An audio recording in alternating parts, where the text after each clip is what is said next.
ಅಂಗೈ ಹುಣ್ಣಿ ಕನ್ನಡಿ ಹಿಡಿಬೇಕೇನ್ರಿ? ಅಂಗೈ ಹುಣ್ಣಿ ಕನ್ನಡಿ ಹಿಡಿಬೇಕಾ? ಡೆವಲಪ್ಮೆಂಟ್ ಆಗ್ತಿಲ್ಲ ಅನ್ನೋದು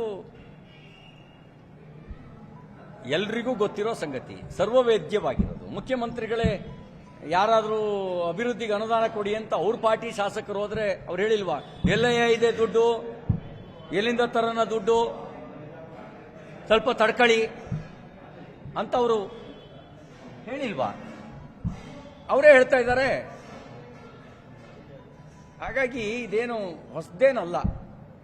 ಇವರು ಅದಕ್ಕಾಗಿ ಬಡವರ ಅನ್ನನೂ ಕಿತ್ಕೊಳ್ಳಕ್ಕೆ ಹೊರಟವ್ರೆ. ಬಡವರಿಗೆ ಕೊಡ್ತಿದ್ದ 14 ಲಕ್ಷ BPL ಕಾರ್ಡ್, ನನಗಿನ್ನೊಂದಿದೆ, ಒಂದೇ ಅದರಲ್ಲೂ ಕೂಡ ಜಾತಿ ಹುಡುಕಿದಾರಂತೆ. ಯಾವ ಜಾತಿಯವ್ರದ್ದು ಕಟ್ ಮಾಡ್ಬೇಕು ಮಾಡ್ರೆ, ಇವರೆಲ್ಲ ನಮಗೆ ಓಟ್ ಹಾಕಾರಲ್ಲ ಅಂತ ಅಲ್ಲೂ ಜಾತಿ ಹುಡುಕಿದಾರಂತ. ಹಂಗೇನಾರು ಮಾಡಿದ್ರೆ ಅದೊಂದು ಪರಮ ಅನ್ಯಾಯ. ಜಾತಿ ಹುಡುಕಿ BPL ಕಾರ್ಡ್ ಕಟ್ ಮಾಡಿದಾರಂತೆ. ಯಾವ ಜಾತಿಯವರು ಇವರು ಅಂತ ಹೇಳಿ, ಯಾವ ಕೋಮಿಕ್ ಸೇರಿದವರು, ಯಾವ ಜಾತಿಯವರು ಅಂತ. ಹಂಗೇನಾದ್ರು ಆ ರೀತಿಯ ಆಪಾದನೆ ನಿಜ ಆಗಿದ್ರೆ ಅದು ಘೋರ ಅಪರಾಧ ಆಗುತ್ತೆ, ಪರಮ ಅನ್ಯಾಯ ಆಗುತ್ತೆ. ಬಡವರ ಅನ್ನಕ್ಕೂ ಕನ್ನ ಹಾಕೋ ಕೆಲಸ ಮಾಡ್ತಿದ್ದಾರೆ. ಯಾರೋ ನನಗೆ ಈಗ ಸೋಷಿಯಲ್ ಮೀಡಿಯಾದಲ್ಲಿ ಹಾಕಿದ್ದನ್ನು ನಾನು ನೋಡಿದೆ, ಜಾತಿ ಹುಡುಕಿ ಜಾತಿ ಮೇಲೆ ತೆಗೆದಿದ್ದಾರೆ ಅಂತ ಹೇಳಿ. ಹೇಳಕ್ಕಾಗಲ್ಲ, ಯಾಕೆಂದ್ರೆ ಈ ಸರ್ಕಾರ ಎಲ್ಲದರಲ್ಲೂ ಜಾತಿ ಹುಡುಕುತ್ತೆ. ಅವನು ಬಡವನಲ್ಲೂ ಬಡವ ತಿನ್ನ ಅನ್ನಕ್ಕೂ ಕಲ್ಲು ಹಾಕಕ್ಕೆ ನೋಡ್ತಾ ಇದ್ದಾರೆ. ನೋಡಿ, ನಕ್ಸಲಿಸಮ್ ಇದೆಯಲ್ಲ, ಅದು ಆಂಟಿ ಡೆಮಾಕ್ರೆಟಿಕ್, ಹಿಂಸೆಯನ್ನು ಪ್ರಚೋದಿಸೋದು.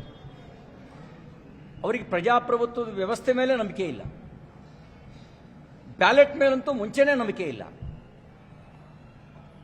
ಬ್ಯಾಲೆಟ್ ಮೂಲಕ ಪರಿವರ್ತನೆ ತರಬಹುದು ಅನ್ನುವಂಥ ವಿಶ್ವಾಸವೇ ಇಲ್ಲದೆ ಇರೋ ಜನ ಸಂವಿಧಾನ ವಿರೋಧಿಗಳವರು. ಅವ್ರ ಬಗ್ಗೆ ಯಾವ ಥರ ಸಿಂಪತಿಯೂ ಇರಬಾರ್ದು.